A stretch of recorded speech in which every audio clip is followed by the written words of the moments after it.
लेकिन question mark कहाँ पे आता है, सवाल कहाँ पे उठता है? क्योंकि ये कलयुग है।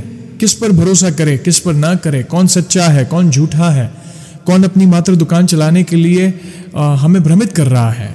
अगर जीवन में कोई प्रारब्ध है, उसे भोगना है, वो तो आएगा ही सामने, क्योंकि पिछली फसल है कर्मों की, वो तो काटनी ही है। लेकिन अगर आप प्रभु की शरण में हैं, मेरी प्रॉब्लम बड़ी है तो कोई बड़ा उपाय बताएं। और इसी चक्कर में कई बार लोग दूसरे चीज़ों में फंस जाते हैं और लोग आपको भटका देते हैं। कई बार लोग मुझसे पूछते हैं कि उपाय बताएं, उपाय बताएं। जैसे आपने मुझसे पूछा कि जयेश भैया कोई उपाय हो तो बताएं। राम राम राम अथवा सीताराम सीताराम सीताराम। जय श्री राम दोस्तों, कैसे हो आप सब? आप सभी का स्वागत है आज के इस व्लॉग में। दोस्तों, आज मैं फिर से एक और इम्पोर्टेंट Q&A व्लॉग लेकर वापस लौटा हूं, जिसमें आपके सवाल होंगे, मेरे जवाब। तो ध्यान से इस व्लॉग को आखिर तक अवश्य देखिएगा, क्योंकि क्या पता आपके कोई ना कोई सवाल का जवाब आज आपको मिल सकता है। वीडियो पसंद आए तो लाइक और शेयर करना ना भूले। नए हो तो चैनल को सब्सक्राइब करें। जय श्री राम का नारा लगाकर बेल आइकॉन को अवश्य दबाएं, ताकि आने वाले नए नए इंटरेस्टिंग व्लॉग्स हमारे फैमिली से जुड़े हो, ऐसे Q&A वाले हो, या फिर प्रभु से जुड़ी कोई कथा क्यों ना हो, आप सबसे पहले देख सकें। सबसे पहला सवाल दोस्तों बहुत ही इंपॉर्टेंट सवाल है और कई लोग इस प्रॉब्लम से जूझ रहे हैं। एक महिला भक्त ने यह सवाल पूछा कि जयेश भैया, मैंने अपनी कुंडली एक ज्योतिष को दिखाई। उन्होंने मेरी कुंडली देखी और कुंडली देखने के बाद उन्होंने मुझसे कहा कि आपके कुंडली में शनि दोष है और कुछ ही समय में मेरा बहुत बड़ा एक्सीडेंट होने वाला है। मैं बहुत परेशान हूं उनकी बात सुनकर। क्या करूं भैया, प्लीज बताएं। मैं मानता हूं, देखिए कुंडली में दोष होते हैं, शनि की ढैया, शनि दोष, राहु, मंगल, पितृदोष, काल सर्प दोष कहें या फिर मंगल दोष कहें, बहुत सारे दोष, कहीं ना कहीं इम्बैलेंस रहता है हमारी कुंडली में। और ऐसा नहीं है कि ज्योतिष शास्त्र गलत है, ज्योतिष शास्त्र भी हमारे सनातन धर्म का ही रूट है। पवित्र ज्योतिष शास्त्र हमारे प्रिय हनुमान जी ने भी उनके गुरुदेव सूर्यदेव से सीखा था और उनसे जुड़े कुछ उपाय भी होते हैं। लेकिन क्वेश्चन मार्क कहाँ पे आता है, सवाल कहाँ पे उठता है? क्योंकि ये कलयुग है। किस पर भरोसा करे, किस पर ना करे, कौन सच्चा है, कौन झूठा है, कौन अपनी मात्र दुकान चलाने के लिए हमें भ्रमित कर रहा है। मतलब क्या करे, कुछ समझ में नहीं आ रहा है। कोई कहता है कि हजारों लाखों रुपए लगेंगे, उपाय कराएं, ये सब परमानेंटली सॉल्व हो जाएगा। देखिए बहुत सारी चीजें हमारे दिमाग में चलती है, एक अलग ही डर हमारे दिमाग में बैठ जाता है। ये सारे जो ग्रह है ना, नवग्रह, ये सारे प्रभु के पार्षद हैं, वे हमारे परम पिता परमात्मा हैं। आप भी उनकी शरण में हैं, और जब रक्षक प्रभु हैं आपके, तो आपको किस बात का डर? सब सुख लहे तुम्हारी शरणा, सारे सुख आपकी शरण में है, तुम रक्षक का हो को डरना। जब आप हमारे रक्षक हैं तो मुझे किस बात का डर? तो मन में कोई भय मत लाएं। देखिए जो होना है वो तो होकर रहेगा। अगर जीवन में कोई प्रारब्ध है, उसे भोगना है, वो तो आएगा ही सामने, क्योंकि पिछली फसल है कर्मों की, वो तो काटनी ही है। लेकिन अगर आप प्रभु की शरण में हैं, उनकी भक्ति करते हैं, नाम जप करते हैं और अपने जीवन की डोर उनके हाथों में दे दी है ना, तो डरने की आवश्यकता नहीं है। अगर संकट आता भी है तो प्रभु आपको ऐसे बचा लेंगे जिसकी आपने कल्पना भी नहीं की होगी। आप खुद सोचोगे कि अरे ये हुआ कैसे। कई बार भक्त का बाल भी बाका नहीं होता, भयंकर एक्सीडेंट में भी। तो मन में कोई संकोच ना लाए, कोई कंफ्यूजन क्रिएट ना करें। आप बस अच्छे कर्म करते रहें, प्रभु के शरणागत रहें, नित्य नाम जप करते रहें। राम नाम का जाप करें, सीताराम का जाप करें, या जिन भी देवी देवता को भजते हो आप, उनके नाम का जाप करें। अगर आप हनुमान जी की आराधना करते हैं तो नित्य राम नाम का जाप करते रहें, और जो भी कर्म करते हैं वो उनको प्रभु के चरणों में समर्पित करें। देखना प्रभु ऐसा रक्षा कवच बना देंगे। अगर कोई संकट आ भी रहा है तो वो कब आकर चला जाएगा पता भी नहीं चलेगा, या तलवार का घाव सुई से निकल जाएगा। तो विश्वास रखें प्रभु पर, क्योंकि अगर आप उनकी आराधना करते हैं तो मन में कोई संकोच ना लाएं, क्योंकि बहुत बड़ा क्वेश्चन मार्क होगा आपकी भक्ति पर। क्योंकि एक तरफ आप विश्वास भी रख रहे हैं, दूसरी तरफ आप दुविधा में भी, क्या करूं कह रहे हैं। मत पड़े इन चक्कर में, मत पड़े। प्रभु है हमारे, वे सब संभालेंगे। एक विश्वास रखें।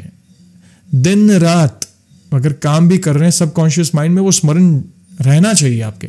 ड्राइव भी कर रहे हो तो प्रभु से कहें कि प्रभु मैं नहीं चला रहा हूं, आप चला रहे हो। आपको, या अगर आप कार चला रहे हो तो उनसे कहें कि आपको हमारे साथ चलना है। किसी भी यात्रा का प्रारंभ या किसी भी कार्य का प्रारंभ प्रभु को प्रमुख रखकर करें, उनके नाम से करें। देखना वे सब संभालेंगे, आप चिंता ना करें, विश्वास रखें। वे है तो हमें किसी भी चीज से डरने की आवश्यकता नहीं है।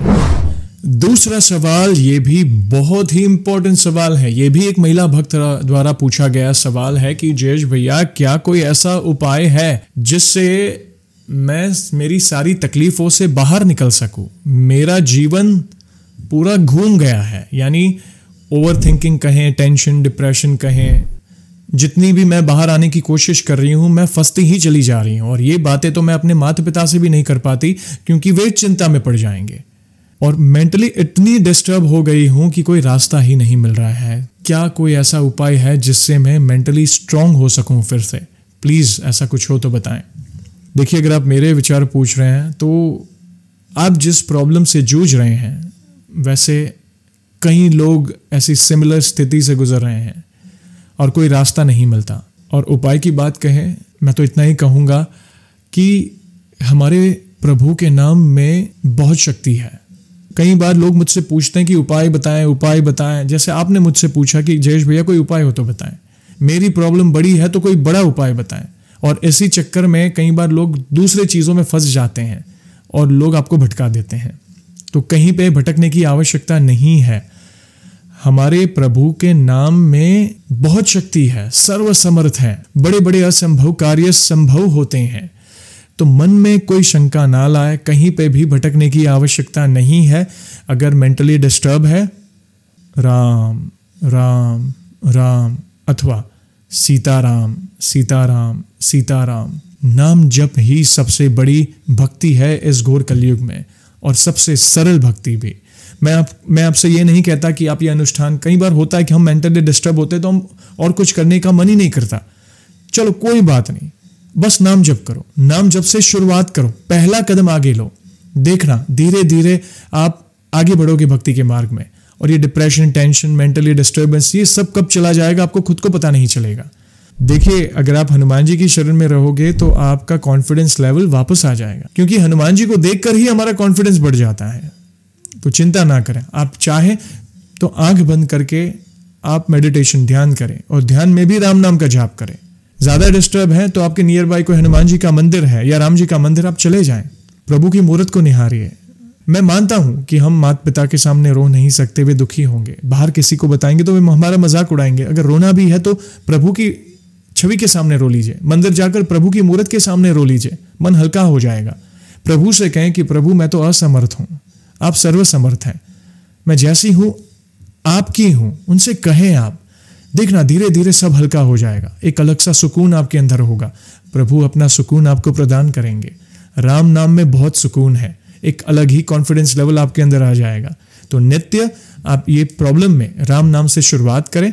राम नाम के बाद कम से कम एक बार हनुमान चालीसा का पाठ करें, ठीक है? चिंता ना करें, धीरे धीरे प्रभु सब अच्छा करेंगे। तीसरा सवाल, ये भी बहुत ही इंपॉर्टेंट सवाल है दोस्तों, ध्यान से सुनिएगा। एक पुरुष भक्त द्वारा ये सवाल मुझे पूछा गया कि जयेश भैया, ऐसा कई लोगों से सुना है कि हनुमान जी की भक्ति केवल रात को ही की जाती है, क्योंकि पूरा दिन प्रभु श्री राम जी की सेवा में रहते हैं। तो क्या ये सच है? क्योंकि मैं सुबह पूजा करता हूं, तो क्या अगर सुबह पूजा करूं तो क्या हनुमान जी की कृपा नहीं होगी? प्लीज बताएं। कई बार थोड़ा अलग लगता है ऐसे सवाल जब कोई पूछता है तो। यस, और ये कई लोगों द्वारा ये भ्रम भी फैला हुआ है, क्योंकि टाइमिंग को लेकर या मतलब कई बार बहुत क्वेश्चन मार्क हो जाता है, कब करे, कैसे करे, ये टाइम पे करूंगा तो क्या कृपा होगी, ये टाइम पे कृपा करेंगे तो शायद कृपा ना भी हो। तो ये मन में दुविधा ना लाए। देखिए, वे तो हमारे परम पिता परमात्मा है, स्वयं महादेव है, सर्वसमर्थ है। आप सोचो ना कि उनके तो करोड़ों भक्त हैं और वे इतने दयालु हैं कि वे समान रूप से सबकी मनोकामना पूर्ण करते हैं, प्यार करते हैं, दुलार करते हैं एक ही समय पर। और वे तो सर्वसमर्थ इसलिए हैं क्योंकि वे परम पिता है, तो वे एक समय पर इतने, वे अपने हर भक्त के साथ भी रह सकते हैं। आपने ये क्यों नहीं सोचा? अगर किसी का कहना है कि वे राम जी के चरणों में उनकी सेवा में है, तो वे उसी समय पर अनेकों भक्तों के साथ भी है ना, उनकी सहायता कर रहे हैं, उन पर कृपा बरसा रहे हैं। और ऐसा नहीं है कि हनुमान जी राम जी की सेवा में मात्र दिन के समय है, रात को फिर वे 24/7 प्रभु श्री राम के चरणों में है। राम दुआरे तुम रखवारे, और 24/7 अपने भक्तों के साथ भी है। क्योंकि वे सर्वसमर्थ हैं, वे कण कण में हैं। आप मात्र राम नाम लेकर तो देखिए सच्चे हृदय से, वे आपके साथ ही हैं, आपके पास ही हैं। यस, आप कर सकते हैं सुबह भक्ति, कोई दिक्कत नहीं है। आप मन में कोई संकोच ना लाएं। देखिए, ये आपके भाव मायने रखते हैं। देखिए, आपको तो सिर्फ सच्चे हृदय से भक्ति करनी है, उन्हें पुकारना है, वे साईं की तरह आपके साथ रहेंगे। तो मन में किसी भी दुविधा को ना डालें या ये सारे कंफ्यूजन में ना पड़े। कोई कहता है ये करने से, प्रेम वाली भक्ति, मैं और मेरे प्रभु, बस देखना आप हर सेकंड महसूस करोगे कि प्रभु आपके साथ हैं, हर सेकंड। वे सर्वसमर्थ हैं, तो मन में कोई संकोच ना लाएं। वे प्रभु श्री राम के चरणों में, उनकी सेवा में भी है और वे अपने भक्तों के साथ भी है 24/7। तो सच्चे हृदय से आप उनकी आराधना करें, वे हर कदम पर आपके साथ हैं। और दोस्तों, आप सभी को तो पता ही है कि व्लॉग को हम ऐसे ही एंड नहीं करेंगे, प्रभु के नाम का गुणगान जो करना है। और दोस्तों, आज भी मैं बहुत ही अद्भुत पंक्तियां लाया हूं, आप मंत्रमुग्ध हो जाएंगे। और अगर आपको ये पंक्तियां आती है तो आप मेरे साथ गाइएगा और अपने विचार कमेंट में अवश्य दीजिएगा। तो बोलिए सियावर रामचंद्र की जय, पवन सुत हनुमान की जय। राम और शिव में भेद नहीं है, जहां राम है शिव भी वही है राम। सिया राम जय जय राम, राम सिया राम जय जय राम। हो सीता राम चरित अति पावन, मधुर सरस और अति मन भावन। राम सिया राम जय जय राम, राम सिया राम जय जय राम। ओ मंगल भवन अमंगल हारी, द्रवहु सुदशरथ अजर बिहारी। राम सिया राम जय जय राम, राम सिया राम जय जय राम। आप भी गाइए, राम सिया राम जय जय राम, राम सिया राम जय जय राम। जय श्री राम, जय श्री राम। बहुत ही अद्भुत पंक्तियां हैं दोस्तों, कई बार तो रोंगटे खड़े हो जाते हैं राम नाम सुनकर। आपको ये पंक्तियां कैसी लगी दोस्तों, प्लीज़ कमेंट के माध्यम से अपने विचार अवश्य बताएं। वीडियो पसंद आई हो तो लाइक और शेयर करना ना भूलें। नए हो तो चैनल को सब्सक्राइब करें। जय श्री राम का नारा लगाकर बेल आइकॉन को अवश्य दबाएं, ताकि आने वाले नए नए इंटरेस्टिंग व्लॉग्स हमारे फैमिली से जुड़े हो, ऐसे Q&A वाले हो या फिर प्रभु से जुड़ी कोई कथा क्यों ना हो, आप सबसे पहले देख सकें। और जल्दी लौटूंगा मैं एक और इंटरेस्टिंग व्लॉग के साथ। तब तक जय श्री राम, जय हनुमान।